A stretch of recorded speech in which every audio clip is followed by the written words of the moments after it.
आप सभी प्यारे साथियों का स्वागत है दोस्त मेरे हमारे इस नए वीडियो में, एक शानदार वीडियो में और एक बेहतरीन वीडियो में। ठीक है, ये हमारी सबसे आखिरी क्लास है। इस वाले क्लास के बाद हमारे पास कोई क्लास नहीं होगी जो हम पहले चैप्टर में पढ़ेंगे। ठीक है, हम कक्षा 10वीं के रसायन विज्ञान की मेरे भाई हम पहले चैप्टर को पढ़ रहे हैं, रासायनिक अभिक्रिया और समीकरण, और ये हमारी सबसे लास्ट लेक्चर है, लेक्चर नंबर 7 है। ठीक है, इसमें हम विविध पढ़ने वाले हैं। विविध का मतलब होता है कि जो भी बचा कुचा यदि चैप्टर में उसको हम पढ़ के क्या कर देंगे, खत्म कर देंगे। ठीक है, देखिए यहां से आपसे क्वेश्चन सबसे ज्यादा यदि कोई पूछा जाता है तो वो है संक्षारण या लोहे पर जंग लगना।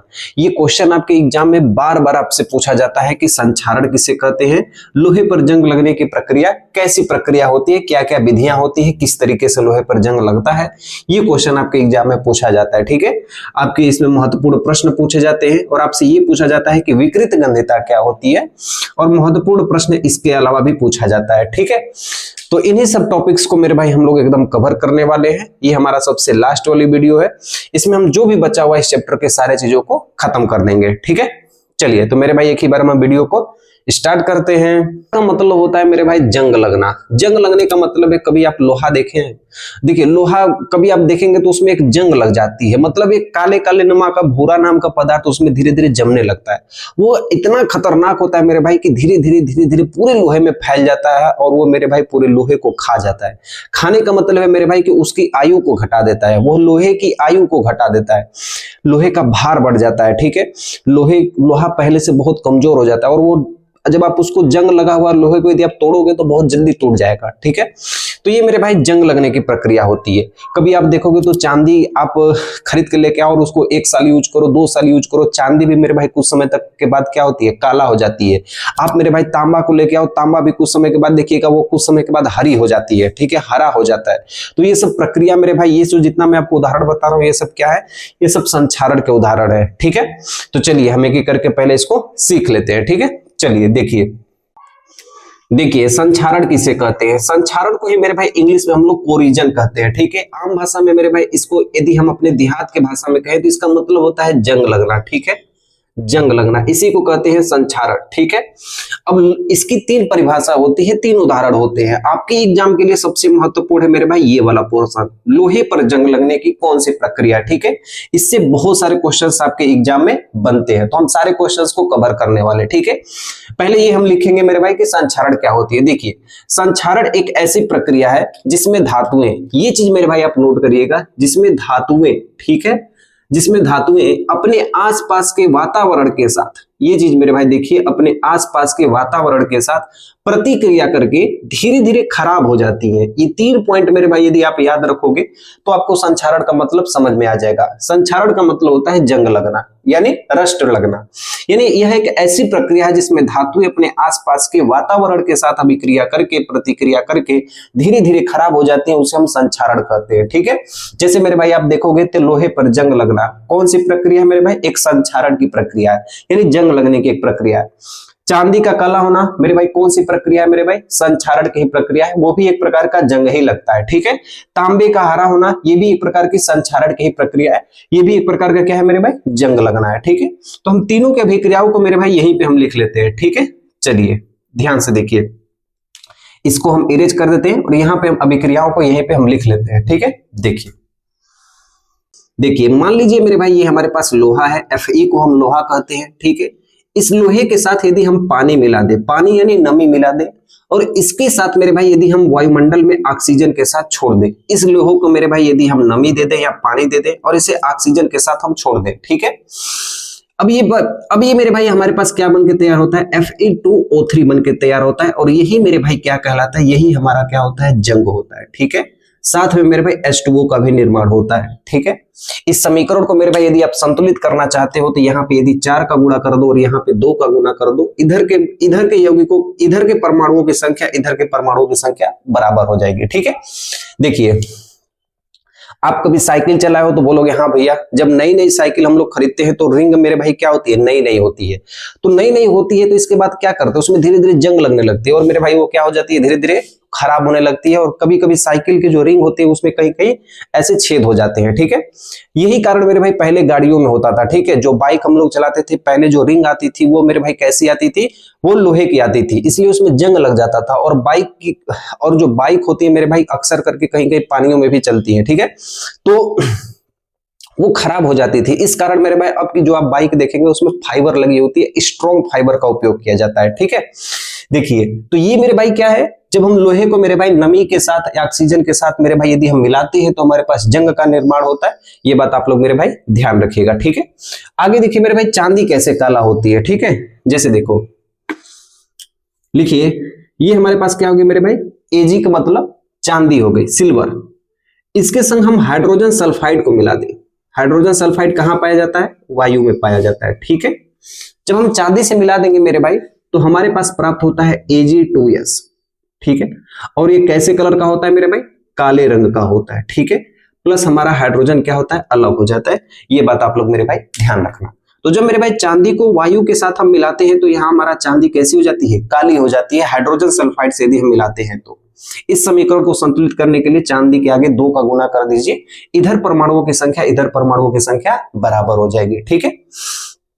चलिए देखिए तांबे का हरा होना, इस तांबे को मेरे भाई इंग्लिश में हम कहते हैं कॉपर कहते हैं, ठीक है। देखिए चांदी का हरा, तांबे का हरा होना किस तरीके से हरा होते हैं ये भी आप लोग ध्यान दीजिएगा, ठीक है।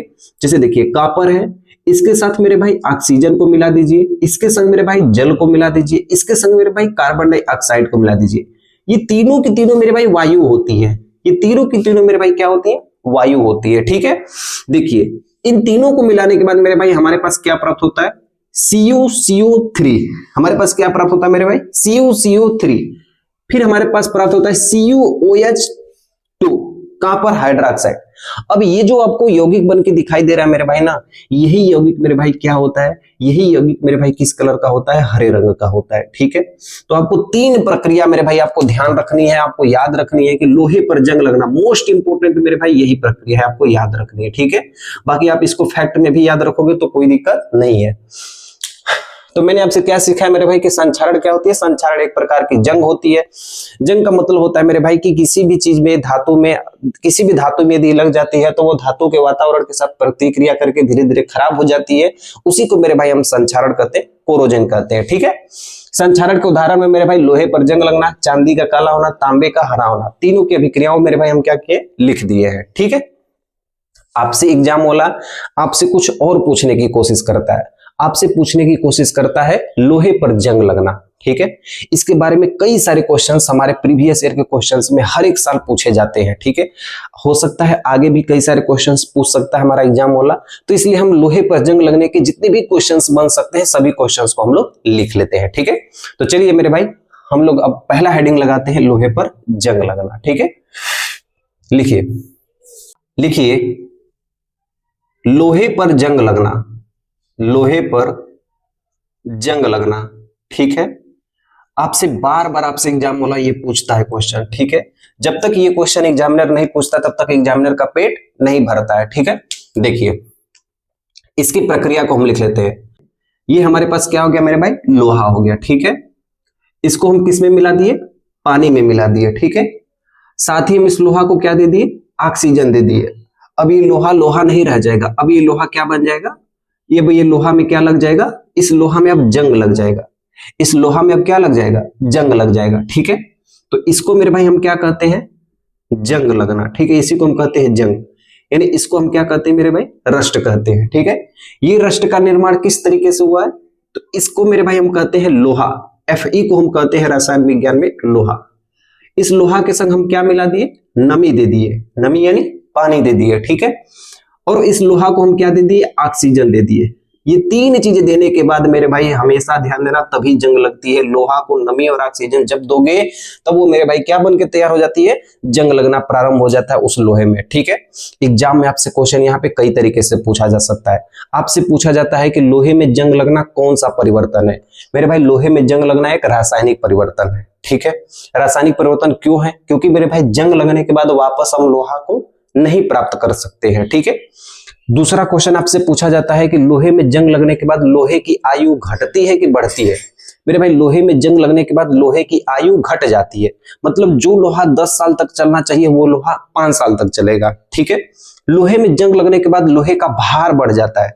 ऐसे अब तौलोगे तो मेरे भाई उसका भार क्या होता है, बढ़ जाता है। ठीक है, आगे देखिए, लोहे में जब जंग लगता है मेरे भाई ना, तो उसको बचाने के लिए हम कई सारे उपयोग करते हैं। हमारे घर पे लोहा आता है तो हम उसको क्या करते हैं, सबसे पहले वार्निश से पेंट करते हैं या उसको किसी और चीज से पेंट करते हैं। ठीक है, वार्निश से पेंट करते हैं, प्राइमर से पेंट करते हैं, उसके बाद हम एक जस्ती की परत लगाते हैं।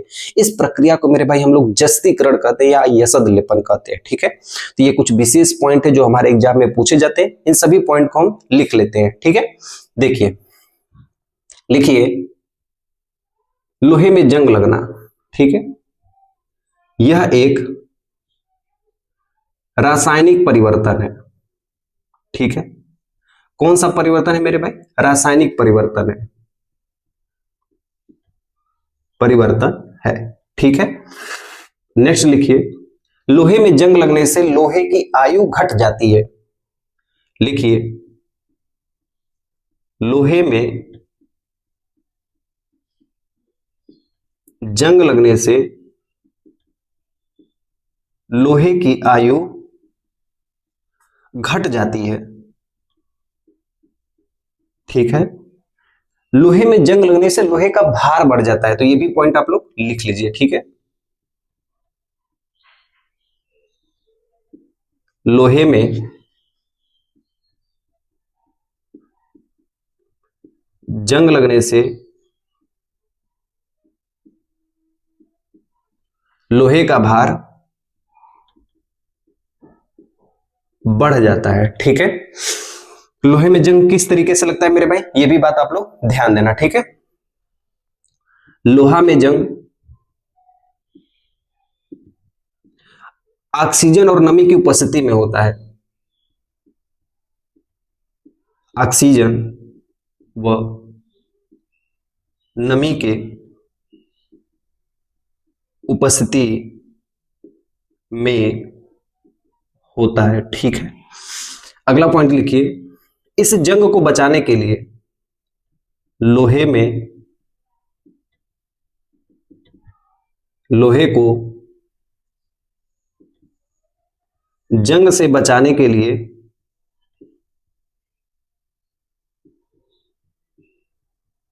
जिंक का लेपन करते हैं। जिंक का लेपन करते हैं। ठीक है, यही क्वेश्चन आपसे पूछा जाता है कि लोहे में जंग से बचाने के लिए हम लोग जिंक का लेपन करते हैं। यह प्रक्रिया गैल्वेनाइजेशन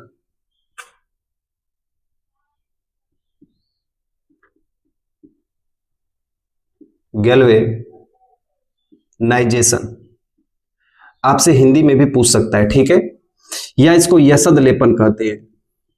यशद लेपन, लोहे में जंग से बचाने के लिए जिंक का लेपन करते हैं। यह प्रक्रिया गैल्वेनाइजेशन या इसे यशद लेपन, इस प्रक्रिया को यशद लेपन कहते हैं। ठीक है, आगे देखिए, यही क्वेश्चन मेरे भाई आपसे बार बार पूछा जाता है। ठीक है, आपको एग्जाम में कई तरीके से क्वेश्चन पूछ सकता है।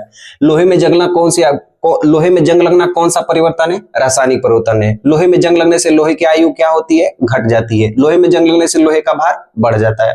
लोहे में जंग किस तरीके से लगता है, ऑक्सीजन और नमी की उपस्थिति में लगता है। लोहे में जंग को बचाने के लिए किसका लेपन करते हैं, जिंक का लेपन करते हैं। इस प्रक्रिया को हम क्या कहते हैं, गैल्वेनाइजेशन कहते हैं, और क्या कहते हैं, यशद लेपन कहते हैं। तो यहां से कई सारे क्वेश्चन हमारे एग्जाम में पूछ सकता है। ठीक है, देखो हमारे पास मेरे भाई कोई भी मेरे भाई धातु हो, ठीक है, कोई भी हमारे पास धातु हो, उसको हम बचाने के लिए कई सारे उपयोग करते हैं। भाई हर कोई चाहता है कि हमारे पास जो सामान है उसको हम बचाने की कोशिश करें। ठीक है, चलिए हम आपको एग्जांपल में बताते हैं। आपके घर दरवाजा आता है, चाहे वो लकड़ी का हो, चाहे वो मेरे भाई लोहे का हो, दरवाजे को हम लोग पेंट करते हैं।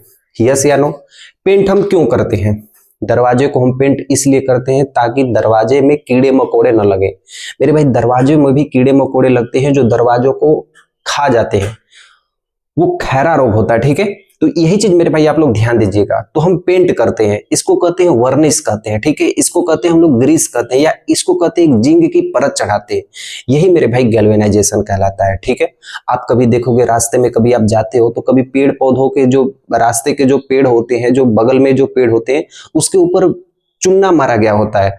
आप बोलोगे भैया कि सफेद सफेद पेंट को हम लोग, पेड़ को हम लोग क्या करते हैं, चूना मारते हैं अच्छा लगने के लिए। नहीं मेरे भाई, वो हम पेड़ में इसलिए उसको हम मारते हैं, इसलिए वो हम पेंट करते हैं, इसलिए हम वो जिंक क्लोराइड का लेपन करते हैं, ताकि छोटे छोटे कीड़े मकोड़े उस पेड़ पर जाकर बैठ न जाए। जब वो पेड़ पर जाकर बैठ जाएंगे ना, तो वो पेड़ को खा जाएंगे, इसलिए पेड़ की वृद्धि रुक जाएगी। इसलिए हमेशा मेरे भाई ध्यान देना कि पेड़ों के ऊपर किसका उपयोग किया जाता है, जिंक क्लोराइड का लेपन किया जाता है, ताकि पेड़ को कीड़े मकोड़ों से बचाया जा सके, ठीक है। तो आप ये पॉइंट मेरे भाई आप लोग लिख लीजिए, ठीक है। देखिए आप ऐसे नोट बनाइए और लिख लीजिए इस वाले पॉइंट को, ठीक है। लकड़ी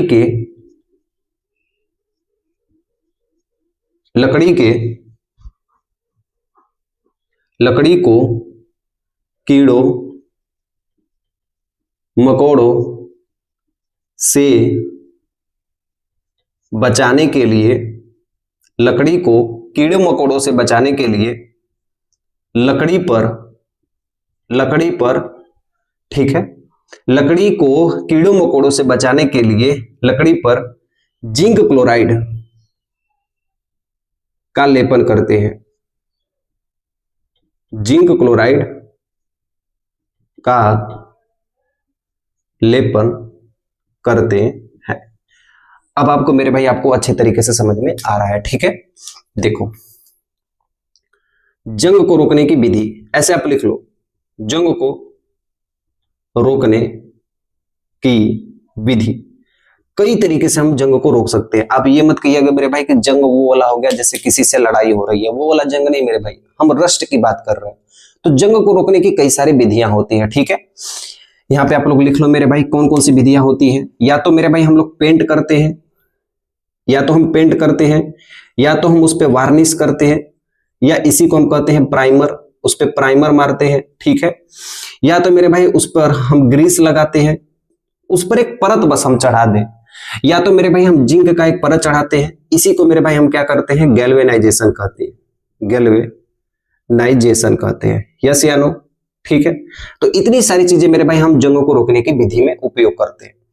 आपसे अगर ये भी नहीं हो रहा है मेरे भाई ना, तो आप मेरे भाई स्टेनलेस स्टील का उपयोग कीजिए, स्टेनलेस स्टील।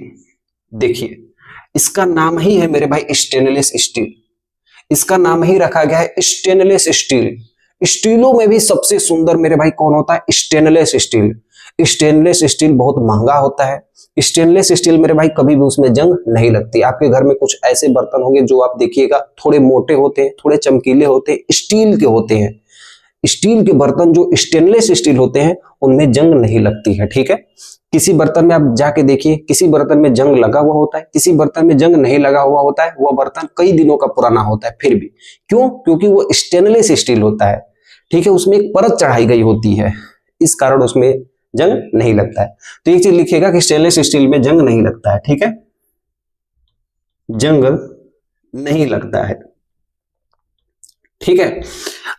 ठीक है, देखिए आपको यहां तक पूरी चीजें समझ में आई। तो मैं आपको यहां से जितना आपको बता दे हूं, इससे ज्यादा आपका कोई भी क्वेश्चन एग्जाम में नहीं पूछा जाएगा। आपको जितना भी क्वेश्चन बन सकता है मैं सारे क्वेश्चन को यहाँ पे क्या किया हूं, लिखवा दिया हूं, ठीक है। आपको सारे क्वेश्चन यहाँ पे लिखवा दिया हूं यदि लोहे पर जंग लगने से पूछा जाता है, ठीक है। हाँ, आपसे एक प्रश्न पूछा जाता है कि लोहे की वस्तुओं को हम पेंट क्यों करते हैं। एनसीईआरटी का क्वेश्चन है, मोस्ट इंपोर्टेंट क्वेश्चन है, उसको भी हम लिख लेते हैं, ठीक है। उसको हम प्रश्न उत्तर की तरह लिखेंगे कि लोहे की वस्तुओं को हम पेंट क्यों करते हैं। तो हेडिंग लगाइए, इसको पहले आप लिख लीजिए, ठीक है। लिखिए, ये क्वेश्चन आपके एग्जाम में, बोर्ड एग्जाम में आपसे बार बार पूछा जाता है, ठीक है। लिखिए, एक प्रश्न लिखिए, हम एनसीईआरटी का क्वेश्चन है, हम लोहे की वस्तुओं को पेंट क्यों करते हैं, क्यों करते हैं, ठीक है। आप अपने मन में एक बार इसका उत्तर बताइएगा मेरे भाई कि क्या होता है, ठीक है। आप एक बार इसको मन में पढ़ने की कोशिश कीजिएगा कि क्या मेरे पास ऐसा क्वेश्चन एग्जाम में आएगा तो इसको मैं कर पाऊंगा कि नहीं कर पाऊंगा। ठीक है, चलिए लिखते हैं हम इसका उत्तर। देखिए, हम लोहे की वस्तुओं को पेंट क्यों करते हैं? लिखिए, लोहे की वस्तुओं को हम पेंट करते हैं, हम पेंट करते हैं। क्यों करते हैं? ताकि जंग से बचा सके, ताकि लोहे को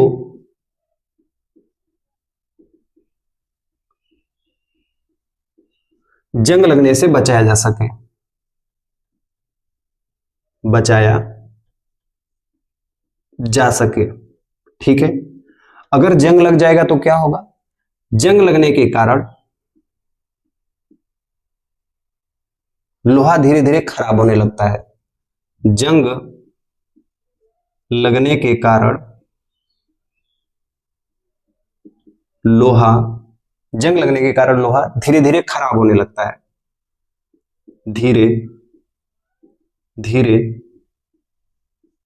खराब होने लगता है, खराब होने लगता है। ठीक है, खराब होने लगता है। खराब होने के बाद क्या होता है? लोहा हमारा कमजोर हो जाता है। ठीक है, और लोहा कमजोर हो जाता है, लोहा कमजोर हो जाता है। ठीक है, और हम लोग क्या करते हैं? इस लोहे पर पेंट की एक परत चढ़ा देते हैं, पेंट की परत चढ़ा देते हैं, जिससे जब मेरे भाई आपको कपड़ा पहना दिया जाएगा तो आपको ठंडी कम लगेगी। इसलिए जब लोहे को मेरे भाई हम लोग पेंट कर देते हैं, उस पर परत चढ़ा देते हैं, तो लोहे को मेरे भाई क्या होती है? ऑक्सीजन और नमी नहीं मिलती है। ठीक है, जिससे लोहे को ऑक्सीजन व नमी नहीं मिलती है और लोहा अत्यधिक मजबूत बना रहता है, और लोहा अत्यधिक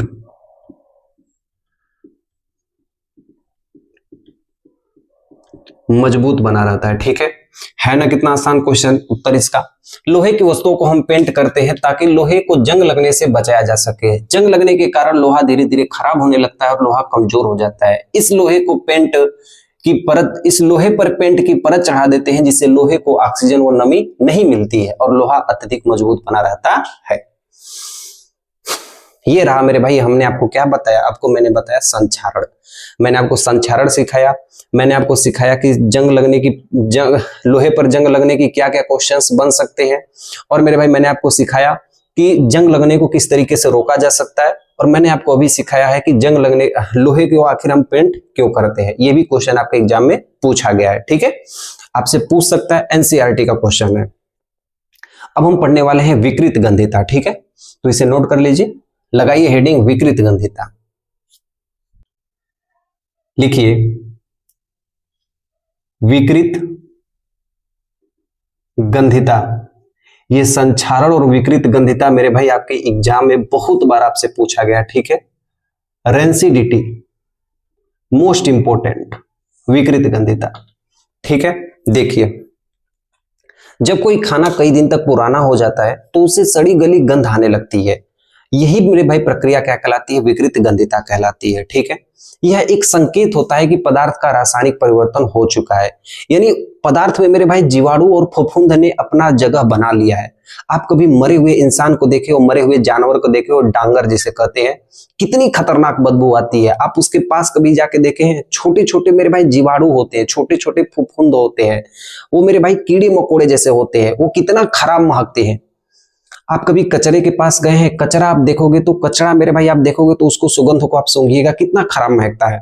मेरे भाई अंडा यदि कई दिन तक पुराना हो जाए तो आप देखिएगा सड़ा हुआ अंडा यदि है तो मेरे भाई आप उसको एक बार सूंघने की कोशिश कीजिएगा, बहुत उसकी खराब दुर्गंध आती है। तो सड़ा हुआ अंडा, यदि मेरे भाई दूध को आप कई दिन तक छोड़ दीजिए, कई घंटों तक छोड़ दीजिए, तो दूध से खराब महक आने लगती है, दूध का खट्टा होना। तो जब भी कोई खाद्य पदार्थ है मेरे भाई, जब वो खराब दुर्गंध देने लगती है तो इसको हम कहते हैं विकृत गंधिता कहते हैं, ठीक है। तो इसीलिए मेरे भाई हम क्या करते हैं कि जो तैलीनुमा पदार्थ होते हैं, जैसे हम चिप्स खाते हैं, कुरकुरे खाते हैं, तो पहले इसमें हाइड्रोजन गैस भरी जाती थी जिससे ये जल्दी खराब हो जाते थे। अब हम क्या करते हैं कि जो हम चिप्स खाते हैं मेरे भाई, जो हम कुरकुरे खाते हैं, उसमें आप देखोगे कि जो गैस होती है उसमें हाइड्रोजन को निकाल के नाइट्रोजन गैस भर देते हैं। जब नाइट्रोजन गैस भर देते हैं तो उसकी अवधि मेरे भाई कई दिनों तक होती है, ठीक है, जिसके कारण वो तला हुआ पदार्थ जल्दी खराब नहीं होता है। तो इसके कई सारे उदाहरण हैं, हम सारे उदाहरणों को यहाँ पे लिख लेते हैं और इसके बचने के उपाय भी हम एक ही बार लिख लेते हैं, ठीक है। चलिए देखिए विकृत गंधिता क्या होती है, लिखिए। जब खाना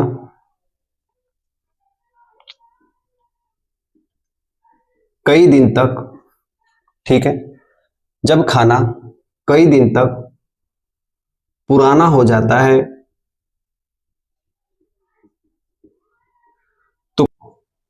तो उससे सड़ी हुई दुर्गंध आने लगती है।